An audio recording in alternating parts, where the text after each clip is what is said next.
Hari ini kita akan masuk belajar chapter 5 dari buku Opt-out Family dari Erin Lochner. Mereka sekeluarga ambil keputusan untuk opt-out dan saya kira tidak ada batas waktunya. Anak-anak mereka tidak ada screen, tidak ada gadget, dan suaminya sangat mendukung si Erin Lochner. Nah, ini sambil menunggu teman-teman kita datang. Di bab 5 ini saya sangat terkesan dengan parents yang ambil concern supaya menulis surat kepada pihak sekolah untuk anak-anaknya opt-out dari segala aspek yang ada di sekolah. Bukan mengenai pelajaran komputer, tapi mengenai memakai edtech, gamifikasi, app untuk pelajaran-pelajaran lainnya selain komputer. So, saya bukan anti teknologi, tapi saya pro learning seperti Pak Jared di bukunya The Digital Delusion. So, kita lihat ya. Ini menurut teks playbook orang-orang dari Silicon Valley yang ingin menjual dan mendapat profit dari pendidikan, tapi mengorbankan ratusan juta anak-anak. Mereka punya objektif adalah may a child's mind be guided by machines. Tapi Erin Lochner mengubahnya, kita ambil strategi supaya may a child's heart be guided by discovery. Saya ingat Pak Jared juga ada bilang, anak-anak otak. Anak-anak dari umur 1 sampai 5 itu adalah discovery mode. Artinya diberi apa saja mereka bisa belajar. Jadi dari umur 1 Anda beri saja segala software atau app. Mereka pasti nggak tahu, nggak bisa bedain mana yang entertainment, mana yang belajar. Mereka akan nyerap dengan baik. Begitu juga anak-anak kita dari umur 1 sampai 5 diajarin bahasa, diajarin matematika, Inggris, pelajaran apapun, sejarah, mereka akan nyerapnya dengan begitu luar biasa baik di discovery. Tapi ketika mereka sudah masuk umur 5, Jared bilang otak manusia itu langsung berubah. Berubahnya bagaimana? Mereka need guidance. Jadi parents dan guru mempunyai kewajiban untuk menemani anak-anaknya belajar, baik Anda homeschooling ataupun anak Anda belajar di sekolah. Butuh itu, bukan butuh AI, bukan butuh edtech, bukan butuh research dari YouTube. Nah, kita coba masuk ya.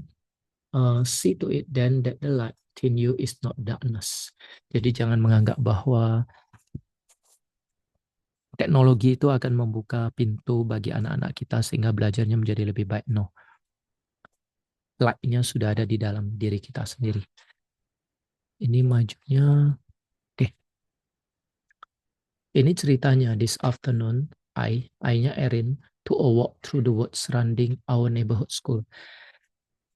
Dia jalan-jalan di hutan sekitar sekolah mereka. Kalau Anda pergi ke SPH di Karawaci di Lipo Village, 1 kilometer sebelum masuk ke sana dari UPH sampai SPH, Anda akan mengalami suasana yang enak sekali. Seperti di Lord of the Rings. Kenapa? Karena kiri kanannya pohonnya sungguh besar. Sampai saya mikir saya pengen suatu hari lari 10 kilometer di sana. Saya harus naik mobil dari Jakarta ke sana hampir 1 jam. Harus bawa baju olahraga, akan seru sekali. Jadi si Erin pergi ke sana dan yang dia lihat itu adalah, kita lihat ya, it is a small school, fewer than 500 children, and nearly a decade ago was often touted for its excellent test scores, warm and approachable teachers, and outstanding parental involvement. Nah, ini Bu Pauline sudah masuk, kita lihat. Halo Bu Pauline. Pak Riki, selamat siang. Halo Pak, ya. Halo, apa pendapat Bu Pauline mengenai edtech untuk anak-anak SD? Kita bahas anak-anak SD dulu ya, yaitu kelas 1 sampai kelas 6. Jangan bahas SMP, jangan bahas SMA dulu. Ambil contoh di sekolah anaknya Bu Pauline atau sekolah yang Bu Pauline kenal. Itu pertanyaan pertama. Terus kedua, em, menurut Ibu, ini dari sisi parents ya, apa pendapat Ibu mengenai edtech? Menurut Ibu, kalau Ibu adalah seorang guru, menurut Ibu kerjaan guru itu dalam mendidik anak, mengajar anak supaya belajar itu lebih ringan atau lebih susah karena silakan Bu Pauline. Bu Pauline buka videonya please. Saya sedang record ini. Bentar ya Pak, bentar. Lagi cari posisi. Baik. Nah, Sudah makan belum? ini baru habis ngurusin anak saya makan. Oh, Udah jadi Pak, baik, baik. nggak Kita cepat apa-apa. saja, paling 30 menit. Iya, iya, sebentar ya Pak, saya buka dulu ini. Ya, ya no Hmm. worry. Jadi Oke, teman-teman, oke. ya, ya.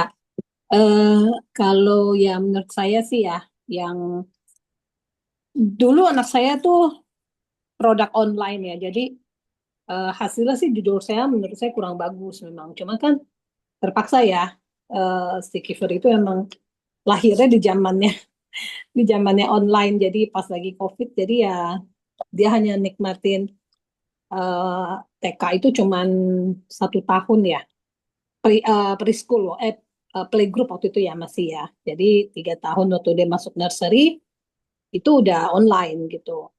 Nah itu buat saya sih, buat anak didik yang anak saya kan memang kinestetik ya, jadi butuh sesuatu yang di touch, yang harus dia cobain gitu, kurang kena ya, kurang kena gitu. Jadi belajarnya, makanya dia sampai kelas 2 SD itu masih belum bisa baca. Karena kan bacanya online. Ada Benar. dikirim materi, tapi dikirim materi rangsangannya kan kurang ya. Cuman Ya, dari pihak orang tua doang gitu. Itu pertama. Nah, jadi buat anak juga kurang. Terus anak juga kadang-kadang kalau sampai usia, sampai sampai kelas, sekarang anak saya kan kelas 4 ya. Eh untuk level sampai kelas 4 pun menurut saya masih kurang masuk sih kalau online ya. Nah, kalau waktu TK itu saya lihat itu banyak kan anak-anak tuh banyak eh, kosong. Layarnya tuh nggak ada anaknya. Jadi anaknya itu pada nggak tahu kemana gitu. Gurunya tuh sibuk jawab-jawab sendiri gitu. Mungkin anaknya, kecuali kalau dipanggil dia baru balik lagi kayak gitu. Nah, ini ya. Nah, mungkin kalau udah SMP ya, mungkin udah ada rasa tanggung jawabnya. Tapi sampai level kelas 4 anak saya sekarang ini saya rasa masih belum cocok sih untuk yang online ya gitu. Tapi untuk penggunaan gadget sendiri pun saya juga kurang setuju sih sebenarnya. Em, Anak itu sekarang jarang diajar untuk nulis. Nah, padahal sebenarnya kan dengan nulis kan anak itu ada apa sih rangsangan motorik ya, kalau nggak salah ya itu ya, rangsangan motorik ya. Jadi kan itu juga membuat anak fokus. Nah, kalau ngetik, ngetik itu eh, untuk belajar lekukan segala macam itu kan sebenarnya, saya pernah baca sih di dalam otak itu kan pada saat kita membuat lengkungan, membuat garis lurus itu sebenarnya kan merangsang otak. Nah, kalau ngetik itu kan sebenarnya cuma kegiatan dua dua fungsi ya kan, cuma naik turun dan itu eh, simulasi otak tuh kurang terjadi menurut saya.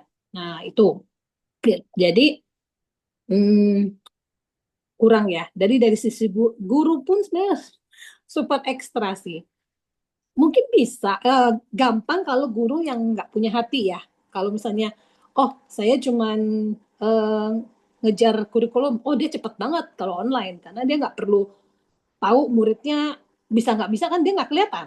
Dia benar. ngajar tugas saya satu arah selesai. Tapi kalau guru yang punya hati, memang dia ngajar supaya anak ngerti, bukan karena ngejar karena silabus gitu, dia akan pasti susah. Karena ada guru yang ngeluh sama saya kan dia bilang, aduh Miss, anak-anak pada hilang dia bilang gitu kan. Ya saya bilang gimana ya Miss tapi emang sih ada satu guru yang emang dia responsif ya. Jadi waktu anak saya TK itu eh, setelah selesai dia panggilin satu-satu untuk one on one untuk belajar baca gitu. Wow, Nah cuman kan memang nggak semua guru seperti itu gitu, untuk guru tertentu doang. Jadi dia kalau kayak kan udah 3 bahasa ya dulu ya, nah udah itu 3 bahasa lagi, aduh. Jadi buat anak itu kalau dia emang jago di Indonesia, dia Inggris sama Mandarin pasti kacau. Kalau dia Mandarin, dia Inggris sama Indonesia pasti kacau. Jadi kayak gitu, nggak bisa tiga. Gitu sih, kalau menurut saya ya. itu kan di zaman COVID ya. Anggaplah dari TK sampai kelas 2 tadi Bu Pauline bilang, berarti anaknya mengalami 2 atau 3 tahun mengalami online. Nah, sekarang kalau Bu Yuli lihat setelah COVID kita udah 6 tahun, sekarang pun masih sekolah kebablasan tetap memakai cara malah masukin ke kelasnya itu TV, flat TV yang bisa interaktif TV itu mahalnya luar biasa. Satu TV itu bisa 100 juta. Em, dan ada polisi one on one, artinya setiap murid, saya masih ngomongin SD ya, kita belum ngomongin SMP.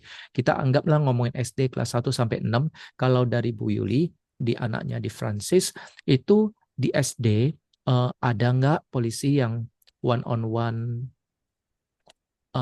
Artinya di dalam kelas anak-anak diharapkan membawa Chromebook atau laptop atau iPad dalam pembelajarannya. Jadi kita nggak ngomongin pembelajaran komputer atau pembelajaran IT, tapi pembelajaran misalnya mata, memakai one on one tadi. Nah, dari pandangan Bu Yuli itu bagaimana sebagai parents? Dan kalau misalnya dulu kita waktu SMP eh, kita belajar CBSA ya, kita nggak ada gadget sama sekali dan kita banyak diskusi. Kalau kalau Bu Yuli sekarang kembali menjadi anak SD, misalnya SD 4 dan Bu Yuli belajar dengan menggunakan segala tech, apa perasaan Bu Yuli dan what do you think Bu Yuli? Pertama sebagai parents, ada contoh Sorry, nggak?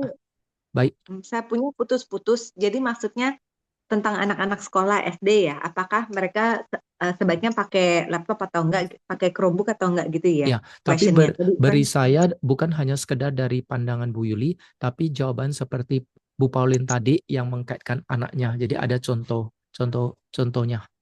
Itu menurut Bu Yuli oh, bagaimana?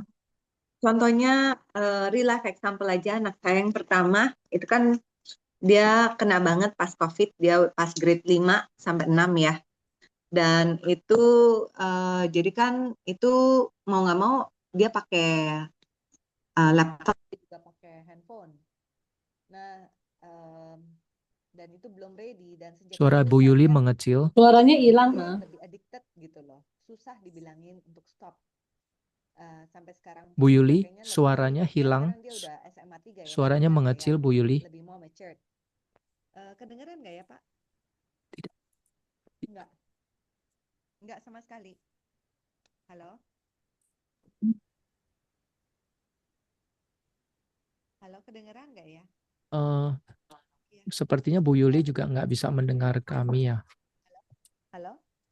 Halo, Halo, Bu kedengeran Yuli, ya? Kedengeran? suaranya Coba saya kecil sekali. Bu Yuli dengar kami nggak? Sekarang saya dengar, tapi Nah, Nah, kadang-kadang bisa hilang gitu loh. nah ini Sekarang udah dengar. Ini ini sudah udah bagus. bagus. Oh, oke, thank you.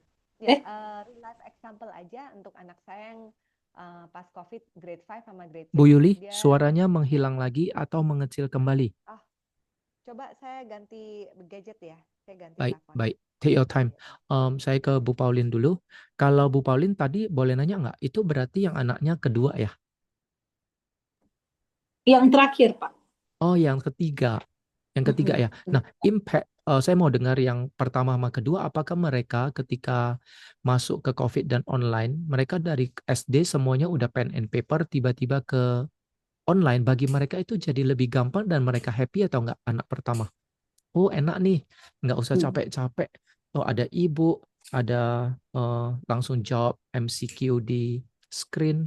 Mereka lebih happy atau mereka berasa ada yang janggal? Kalau yang kedua, yang pertama itu kan waktu itu udah SMA ya, udah SMA. Jadi kebetulan memang UPH ya. Jadi dari Ucol itu eh, well prepare sih menurut saya ya. Jadi dari semua sekolah waktu dia kena COVID itu yang paling ready emang saat itu Yes, dari tiga anak itu memang UPH College gitu. benar. Jadi dia punya orientasi, semua tuh udah dibikin tuh, udah dikirim ke rumah. Jadi anak itu terus emang tak. Nah, sama sistem pembelajarannya pun mereka atur harus duduk di belakangnya tembok. Nggak boleh yang misalnya lagi jalan-jalan. Kan ada sekolah lain tuh yang jalan-jalan sambil bawa-bawa kan belajarnya. Kalau UPH tuh nggak boleh. Kalau ketahuan, waktu itu saya pernah aja anak saya lagi belajar terus di belakangnya tuh ada kelihatan dia naik mobil, itu langsung di take out. Nah, jadi dianggapnya nggak masuk kelas gitu. Jadi memang sebenarnya online tapi dia menggunakan sistem dengan classroom. Jadi benar-benar anak-anak tuh harus duduk pakai baju seragam, nggak kayak anak-anak lain yang dulu tuh pakai baju seenaknya, pakai baju tidur gitu. Nah, sehingga emang dia siap untuk belajar, dan saat itu emang mereka tetap harus on paper. Kalau yang UPH ya, memang pembelajarannya online begini, tapi semuanya harus dikerjakan, ditulis tangan. Nah, kemudian di submitnya bukannya diketik, tapi difoto, kerjaan mereka itu difoto, disubmit hasil foto, difoto ininya, paperworknya disubmit, difoto, disubmit seperti itu, sehingga tetap ada kegiatan menulis gitu. Terus guru juga karena SMA ya tatap muka lebih gampang sih Pak. Kalau Anak itu ya. anak kedua? Kalau anak kedua dia karena waktu itu masih SD kelas 6 agak kerepotan sedikit. Apalagi memang mentari itu agak shock, agak telat dikit ya. Jadi seringkali hanya kasih tugas online kayak gitu kan. Nah itu terus abis itu diketik lagi gitu kan. Itu agak kurang bagus ya menurut saya gitu ya. Jadi buat anak itu dia bisa copy paste. Anak-anak kan pintar ya. Dia bisa cari dari mana aja, dia copy dari Google kayak segala macam. Akibatnya tuh banyak yang kena plagiat. Karena jawabannya semua bisa sama gitu kan dengan soalnya. Nah, itu agak kurang sih kalau memang dia pakai sistem ketik kalau menurut saya. Jadi kalau memang mau pakai online pun tetap karya tulisan tangan, terus ketahuan tuh cara dia misalnya matematika ya. Nggak hanya tulis jawaban, tapi harus ada cara menjawabnya seperti apa, ada step-stepnya. Nah, itu yang tetap jadi nggak akan mengurangi fungsi dari tatap muka sih menurut saya ya. Ya, correct. Nah, Bu Yuli, kembali ke Bu Yuli. Di Amerika sudah ada undang-undang sekarang lagi digalakkan bahwa parents sudah boleh ambil keputusan untuk opt out dari EdTech. Jadi si parents bisa tulis surat kepada pihak sekolah supaya anaknya boleh belajar di kelas dengan book printed book beneran, dan si murid meminta bahwa pulang itu seperti yang Bu Pauline bilang, yaitu harus kerjakan secara tertulis dan kertas dan dikumpul. Rimaknya pun harus guru tulis. Jadi opt out dari EdTech sama sekali. Itu sedang digalakkan undang-undang di Amerika. Nah, hopefully di Indonesia bisa ada. Dari Bu Yuli, silakan. Untuk sekolah anak-anak sih saya bersyukur yang untuk SD, yang SD di IPK sih masih enggak ya, enggak pakai Chromebook, enggak kayak gitu-gituan. Masih based on paper and pens, tulisan, sama cuman pas belajar komputer aja. Tapi kan itu semua pakai komputer sekolah. Kalau yang SMP 1, ini gerakan baru this year. Since last year, tahu dong di mana. Dia buatnya di kebanyakan anak-anak saya itu do everything on paper. Jadi banyak copy paste pun harus pakai tulisan. Dan ya itu sangat membuat anak-anak sangat frustrasi ya. Anak saya yang laki-laki juga sangat frustrasi. Kayaknya nggak biasa. Biasanya kan lebih suka ketik.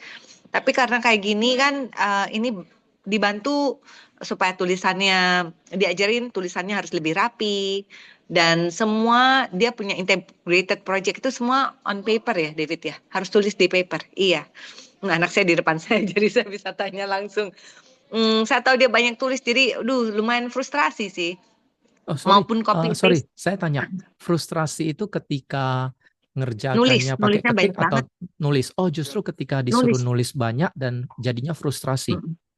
Iya, karena itu udah nggak terlalu biasa ya. Sebentar, saya nanya dulu. Itu because David udah 3 tahun sejak COVID 2020 sampai 2023 itu udah biasa ketik online dan sebagainya. Sekarang, tahun lalu IPK suruh kembali lagi pen and paper dan banyak nulis, sehingga David tahun lalu frustrasi. Bukan IPK. Kalau David bukan di IPK, dia di Buana Cita. Udah gitu sekarang di Francis School untuk SMP-nya.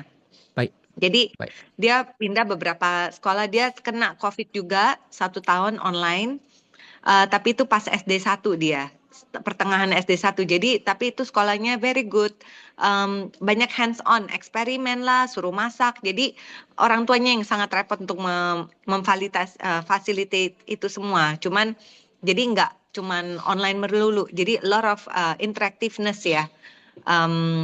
Lalu akhirnya kita ke Singapura, dia masuk ke sekolah di Singapura. Jadi itu ya dia nggak terpapar so much on computer, Chromebook, sampai dia kita balik lagi pas dia SD 5 di Buana Cita School, itu pun dia cuma pakai komputer untuk ICT katanya, untuk coding. Tapi sekolahnya kayaknya sadar bahwa banyak anak-anak kurang bisa untuk menulisnya kurang oke gitu loh. In terms of handwriting, in terms of their skills ya, fine motor skills. Jadi SMP 1 ini semua harus pen and paper. Dan SMP ini di San Francisco ya. Di Francis Nah, School, sekarang kita bukan ngomong ya. SMP ya. Kita udah setuju ya bahwa EdTech itu diajarkan sebagai sarana pengajaran di sekolah dan di rumah itu tidak bagus untuk anak SD. Sekarang kita tinggalin online. Sekarang kita bahas yang SMP. Nah, kalau kalian bisa, kalian boleh taruh 1 atau 2 note di pengungkapan kalian berikutnya sekarang, dan kita masuk SMP.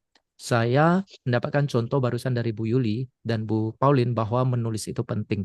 Dan ternyata di San Francisco SMP, semua jawaban harus Francis School, semuanya harus pakai pen and paper dan tulis panjang dan banyak. So good. Pertanyaan saya, menurut Bu Pauline, kalau di sekolah nggak diajarin di SMP, di rumah cara Bu Pauline ngajarin anak-anak supaya bisa tulis itu bagaimana?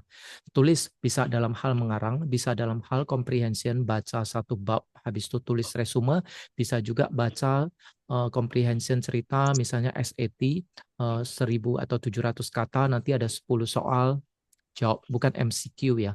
Nah, Bu Pauline itu, menurut pendapat Bu Pauline, ajarin anak-anak SMP menulis itu gimana? Sedangkan SD-nya sudah lemah kacau karena banyakkan copy paste. Kalau saya sih emang nggak terlalu ini ya ke tulisan. Hanya paling kalau nulis itu karena kalau sekarang ini ya kan anak saya kelas 4 itu pas dia lagi masuk, kalau dikatakan kami Katolik ya, jadi ada komuni pertama. Nah pas pelajaran ini dia punya kewajiban itu kayak setiap minggu itu harus menyalin merangkum khotbah setiap minggu dari Romo ya kan. Nah itu akhirnya dia belajar untuk menulis yang bagus kan di situ. Karena harus selain dia bisa baca kan orang lain juga bisa baca. Nah tapi seiring waktu kan anak saya yang kecil ini dia suka gambar. Saya lihat emang dia punya dia suka gambar. Nah, karena dari suka gambar itu akhirnya saya pindahkan itu ke buku tulis. Jadi bukannya di iPad. Tadi dia gambarnya di iPad. Nah, kalau di iPad kan sebenarnya dia punya touch itu kan agak lemah ya. Dikit aja udah kegores kan sebenarnya kan. Nah, tapi begitu saya pindahkan ke paper, ke buku gambar itu kan pasti beda. Karena dia senang karena ada garis, dia belajar garis tegas sama garis lembut gitu loh. Kayak untuk ngarsir. Nah, itu akhirnya dia jadi kebentuk tuh. Jadi di gambarnya itu jadi dia bisa kayak misalnya gambar apel misalnya. Nah, itu ada arsirannya. Nah, kalau misalnya di iPad itu sebenarnya terlalu gampang. Arsiran itu dia bisa pilih tipis atau tebal kan. Sedangkan kalau di paper, di buku gambar, itu kan nggak bisa. Nggak bisa kita pilih pensilnya yang tipis kah. Tetap aja kalau kita tekan kan pasti otomatis lebih tebal. Nah, dengan dia menggambar di buku gambar, dia lebih seneng. Karena itu kayak kesannya memang kreasi dia. Dan nah, waktu dia kasih lihat saya, nah itu fungsinya parents sih ya. Kalau misalnya ada teman saya punya anak, dia kasih lihat ke mama, terus mamanya cerita sama saya, ya anak gua gambar, kasih lihat, ya ampun gambarnya nggak jelas, udah gue bilang aja sama aja. Saya bilang jangan, justru kalau saya appreciate gitu loh, waktu dia kasih gambar ke saya harus melihat setiap gambar itu kelebihannya di mana. Nah itu yang saya tuh tunjukin ke dia, ini gambar kamu bagus ya, kamu ada arsiran itu artinya apa? Ya soalnya kan ada sinar mama. Oh benar. Nah itu benar, kamu ada sinar, berarti harus kamu arsir. Nah terus jadi kayak saya discuss. Jadi anak tuh senang, habis itu dia bisa explore lagi. Tapi kalau cuma dilihat, kayak teman saya bilang, ya gue cuma bilang, ya bagus, udah. Nah itu saya bilang kalau kayak gitu, anak lu nggak ada kecenderungan untuk diskusi lebih lanjut.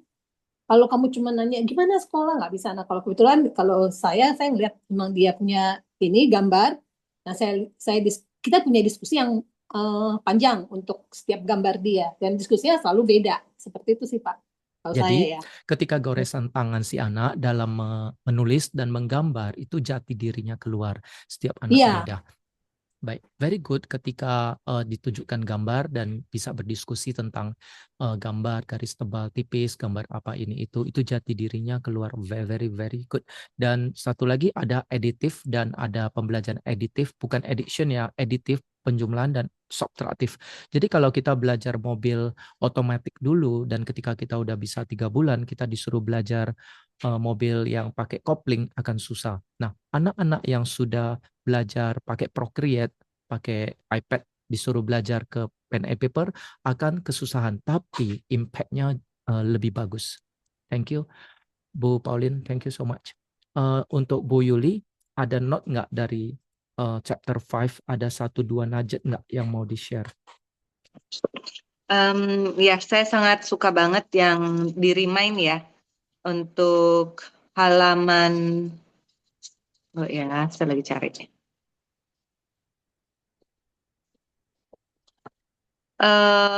Halaman 87 ya.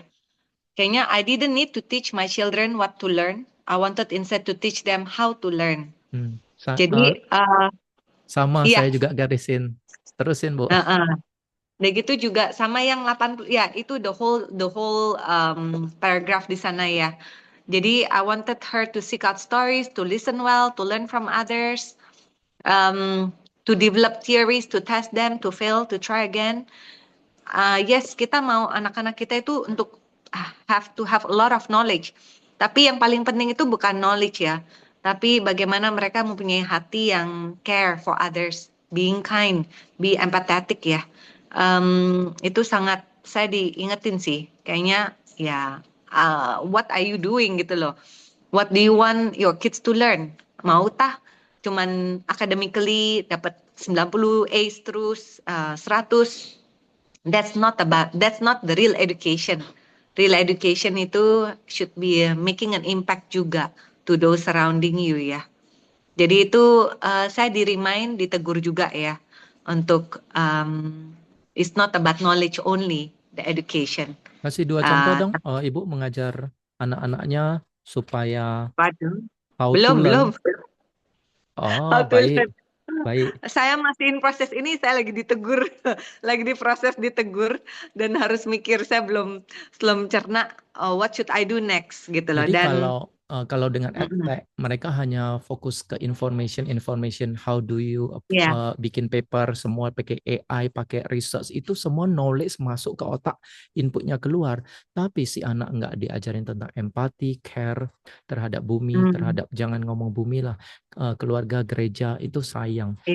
Seperti tadi Bu Pauline, anak diajar untuk merangkum khotbahnya pastor, khotbahnya Romo dan sebagainya. Jadi mereka bisa belajar.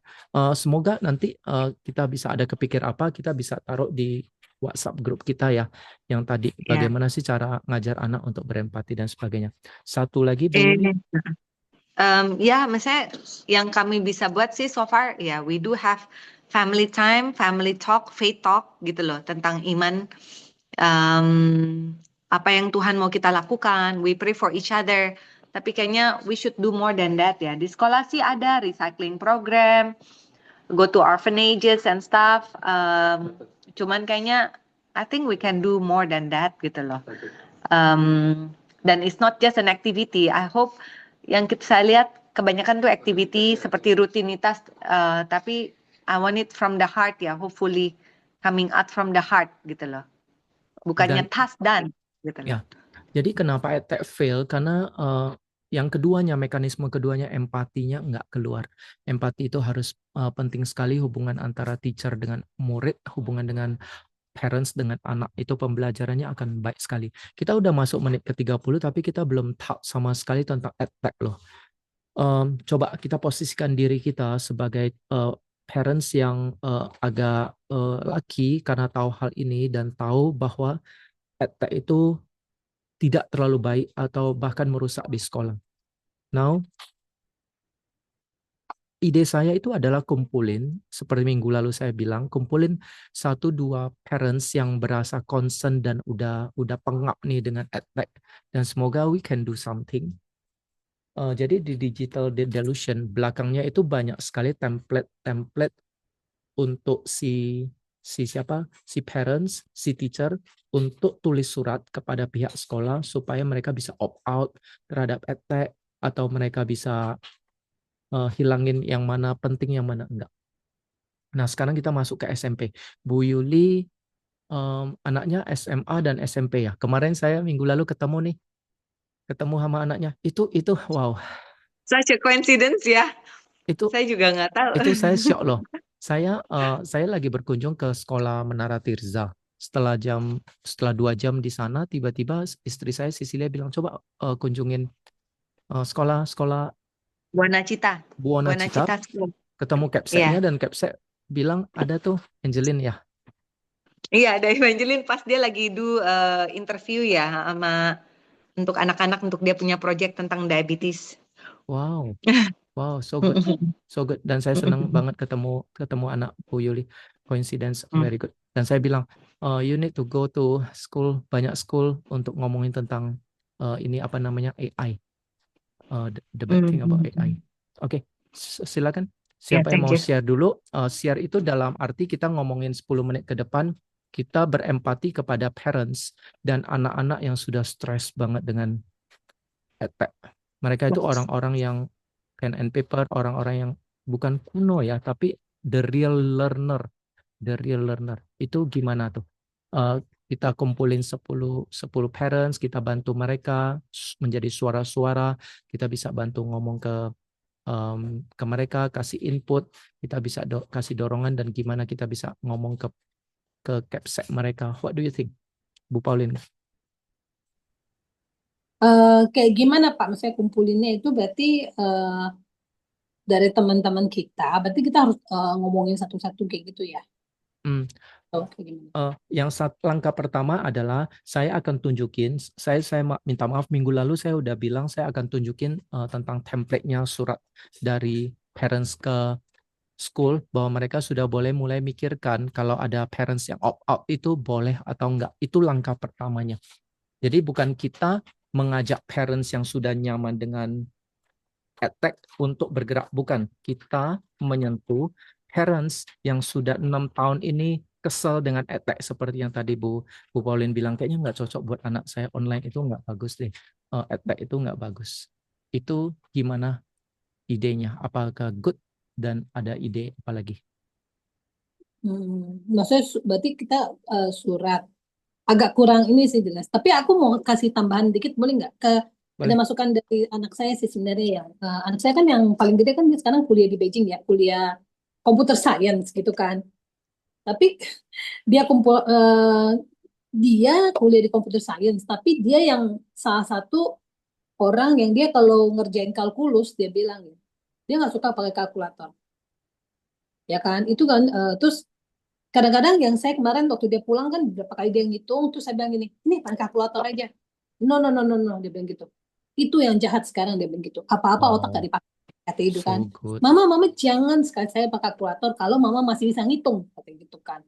Nah itu menyentuh saya bilang kan, padahal dulu kan semuanya dia sampai ke integral segala macam kan dia pasti hitungnya paling gampang. Sekarang kan kalkulatornya sudah ada yang integral kan, integral lah mau sinus, sin segala macam tuh udah ada, tinggal Ya. klik aja keluar. Nah dia bilang itu yang bikin sekarang tuh generasi yang sekarang itu jadi tumpul, dia bilang. Makanya waktu dia di China, mereka tidak boleh menggunakan kalkulator sama sekali untuk perhitungan yang paling rumit sekalipun gitu loh. Nah, itu di sana karena orang Cina sendiri mereka yang menciptakan kalkulator, tapi mereka tidak pakai gitu loh.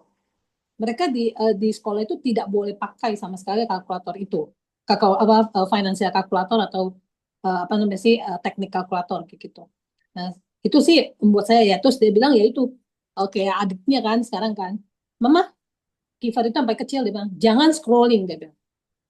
Scrolling itu bikin, dia bilang sama adiknya, scrolling itu bikin kamu tuh nggak bisa fokus karena kita dengan mudahnya kita swipe out itu membuat pikiran kita tuh nggak bisa stay lama di satu, bahkan di bacaan. Kalau dia lagi baca kan dia lihat kan adiknya lagi baca atau nonton tuh nggak bisa fokus. Nah itu dia bilang itu salah satu dari ini, makanya dia concern banget gitu sama saya kan, dari Mama tolong ya kalau dia scroll tolong di take out handphonenya. Dan Anak kedua kemarin umur berapa? SMP. yang kedua So SMA. good. Oh, Tapi so yang gede good. yang gede ke adiknya yang kecil ini yang dia agak Ya. keras gitu. Jadi ya kalau saya sih paling hmm, bisa paling dari sharing-sharing sekitar saya ya Pak ya, yang kemarin pun kan kebetulan saya sama Maureen kan kita deketan ya. Ya. Nah, itu sih yang kami berusaha kalau dalam ketemu teman ya kita sering sharing gitu bahwa iya sekarang tuh fungsinya ini tuh eh, anak-anak tuh jeleknya apa kalau mereka itu menggunakan teknologi terlalu berlebihan untuk terutama yang masih di bawah umur ya, di bawah 16 tahun kemarin kita ngomong gitu. Karena kalau udah 16 tahun ya kita udah agak susah ya. Karena kan memang udah agak berbeda gitu nuansanya. Tapi yang di bawah 16 kita selalu encourage orang tua untuk coba deh di take out gitu. So Tapi good. memang nggak sampai gerakan yang seperti Kita eh, nggak bisa menang kalau orang tua semuanya sepakat nggak pakai teknologi di under 16. Ketika masuk sekolah, misalnya SMP, dan si gurunya bilang, oke, keluarin Chromebook, buka ini, buka itu, dan semuanya dikirim lewat email. Itu nggak jalan lagi. hmm, Nggak jalan lagi. Game over kembali. Jadi gimana sekarang gerakan kita supaya bantu teachers dan parents dan murid supaya yang opt-out ini bisa berhasil. Jadi lateral prefrontal cortex yang diciptakan Tuhan untuk manusia itu ternyata cuma bisa handle satu tugas in a time. Bukan 5, bukan 3, just one. Jadi misalnya lagi scrolling sambil eh, dengar presentasi atau dengar guru ngomong sambil kamu baca yang di depanmu screen misalnya di kelas, itu satu tugas itu bisa masuk ke jalur lateral prefrontal cortex. Entah Anda dengar gurunya atau entah Anda baca tulisan di screen Anda. Nggak bisa dua-duanya masuk. Dan ketika multitasking, dari satu berubah ke yang lain, itu habis 0,17 detik. Bayangkan kalau 100 kali dalam satu pelajaran, ke sana, tiba-tiba ke sini, tiba-tiba buka tab lain, apalagi di rumah, buka buka eh, LinkedIn, buka apa namanya, program-program lain sambil dengar, itu residunya berat sekali. Jadi kenapa attack fail, mekanisme kedua yang tadi saya bilang, nggak ada empatinya, ya, nggak ada relationship-nya. Yang pertama itu adalah fokusnya, yang tadi Bu Pauline bilang, hilang sama sekali. Fokus hilang, apa yang diajarin nggak tahu, dan gimana kita bisa ngingat atau memori apa yang sudah dipelajarin. Cepat sekali hilang. Karena ketika kita multitasking, hipokampus di otak kita berpikir bahwa ketika kita belajar multitasking terus, 3 hal aja dilakukan sekaligus, hipokampus akan mengira bahwa ini adalah habit. Sehingga dia tidak storage yang tadi penting itu, yang cara bikin kalkulus. Itu satu soal, anak Bu Pauline bisa 1 jam loh satu soal. Dan itu enjoy banget. Itu lock on di dalam otaknya ketika nggak ada teknologi, nggak ada kalkulator. Itu enjoy banget dan itulah makanya jadi jago. Nah, Bu Yuli silakan. Inisiatif yang saya buat itu, saya udah approach anak-anak punya prinsipal yang SMP SMA ya, untuk engage Pak Edi. Dan saya juga share kepada teman-teman saya ya, the book that I'm reading, The Opt-out Family gitu loh, bahwa itu sangat bagus dan memberikan saya strength dan insight yang beda. Jadi kalau saya lihat anaknya kan SMP 1 tuh mulai HP-an. Itu karena dia masuk klub videografi. Jadi harus punya HP. Tapi habis itu kan perlahan-lahan hook in that. Jadi saya kasih tahu sebaiknya kita yang limitasi cuma untuk keperluan tertentu saja. Dan saya juga kasih lihat buku The Opt-out Family juga ya. Semoga itu mereka bisa get inspired juga. Saya kasih tahu bukan karena saya berhasil, saya bilang.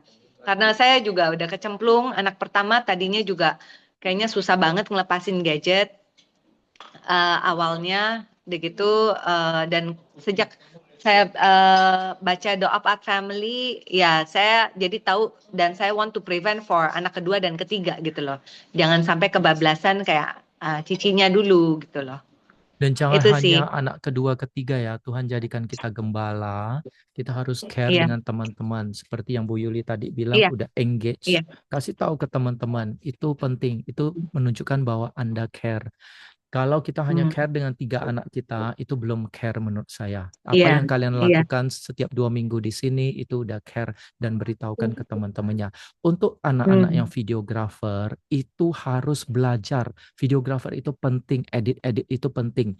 Saya pakai DaVinci Resolve, one of the best editing tool in the world, tapi don't do that on gadget.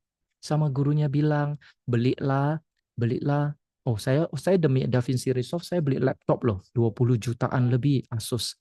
Itu you can do di editing videographer club itu di setidaknya iPad nggak bisa ya, laptop.